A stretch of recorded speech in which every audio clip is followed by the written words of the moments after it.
Hi folks, this is Roger from Offgrid Van Life, and in a previous episode we took you through this drop-in replacement battery.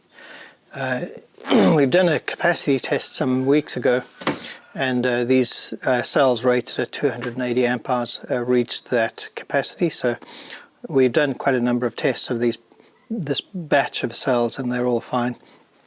But we wanted to know, people wonder if it's in a small case like this, completely sealed up, no way of getting ventilation in, how are they going to cope with rise in temperature. So we ran this at 150 amps for 1 hour on a 150 amp BMS, and the temperature rose from 30 degrees centigrade to 60 degrees centigrade over 1 hour. So this coped really well in terms of temperature rise and things not getting too hot inside. So we've now put a different battery into our testing booth. This is a booth we made. It's got insulation all around, and this is currently inside here. It's sitting at about 30 degrees centigrade. So quite warm to the touch actually, and we've done this. Normally we test at 25 because that is the optimum temperature for these cells, and that's what their ratings are at. But we wanted to bump this up a little bit higher and start at 30 degrees centigrade or even higher, but 30 is quite a sweet one. So let's put some electrodes in here now. Start with this. We'll put this onto the main main positive actually. So this one, we just put it on loosely with a little nut, just to keep it in place. And then we will take this black one here, and we are going to put it in as well and attach it to the main negative. Let's just try and get that to there, preferably without dropping the nut into the various spaces. Not right into the bottom. Okay. I'm going to run a second probe.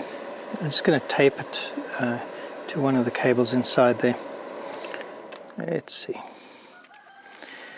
I'm going to tape this to the main positive, just loosely.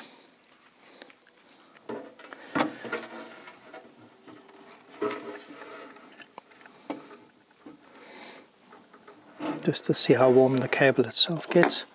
And finally, I'm going to take this probe and using some black tape. This is already on the negative line here, so let's leave it at that. Close this very gently, not to damage the cables, but I do want it closed so that we can, there we are. That's it closed, and the cables will be okay like that. So if we put the main positive and just take the nut up first.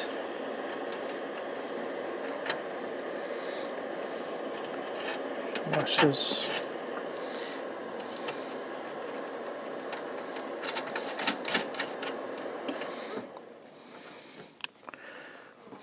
I'm going to put the main negative on, but I'm going to use this resistor to charge up the capacitors in the inverter.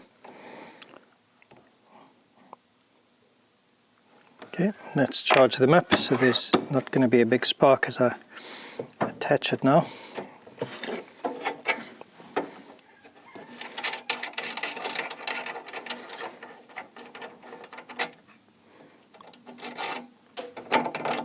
Oops, there's a reasonable spark. I should have charged it again. But that's on now. Let's tighten these nice and tight because we don't want heat generated or build up because of a bad connection.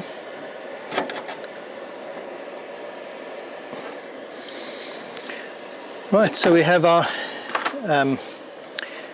positive and negative attached to there.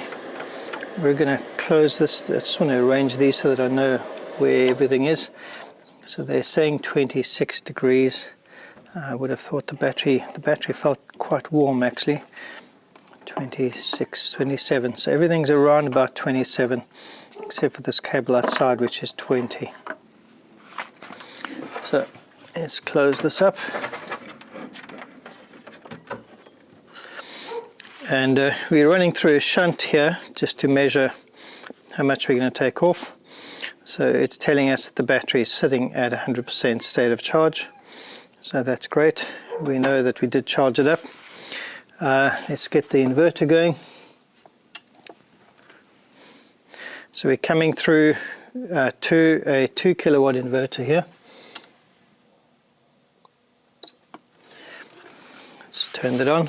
And from the inverter, we are coming to this fan, a standard household heater, which is a 1.8 kilowatts, so 900 watts per element. So that heater is now running. As you can see on the shunt, we're drawing 150 amps, 151 amps. So this is rated at 200 amps.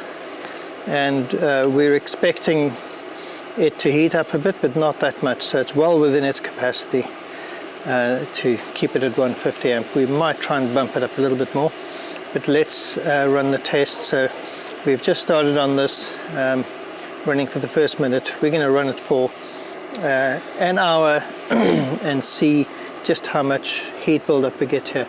So we can see we started with the battery at 27 degrees centigrade. So let's see as it comes up. So this has been running for just under an hour, 2 minutes shy of an hour.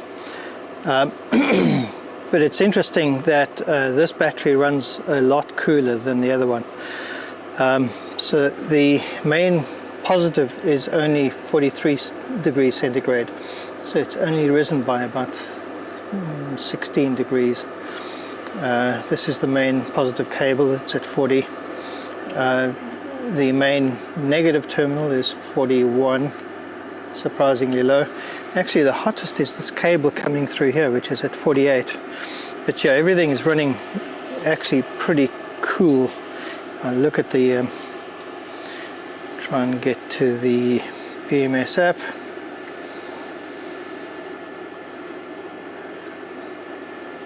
See what this will say. Wait for it to get its data. And it's at 41 degrees centigrade, so the BMS is reporting 41. So we've hardly seen any temperature increase in this battery. Actually still feels just this, it's warm because of being in this compartment, but it hasn't really heated up at all. The terminals are not much hotter. This one's relatively hot. This one's fine. So this battery is remarkably good from a temperature point of view. I've run it at the same amperage as the other one. So this is a 200 amp BMS in here, daily BMS, smart BMS, and the other one was 150. So I've been running this at pretty much 150. It's at 100 and, well, it's 161 right now because of the drop in voltage that's happened. So we've used up 55% of the capacity of this battery, and so now the amperage has gone up to 161. So it's still quite a lot less than the capacity of the BMS. But it's interesting that this whole rig should run so much cooler than the much smaller drop-in replacement. I think this is a better bet actually. I somehow prefer this big metal case. It's just more robust, more space inside, a better, higher capacity BMS, and I just quite like this. Bluetooth coming through, we've got a rubber grommet here to protect the cable. The Bluetooth is stuck down there so it communicates well. Yeah, really impressed with this battery. I think this is, we're going to need to make a bunch of these because I think these are absolutely brilliant.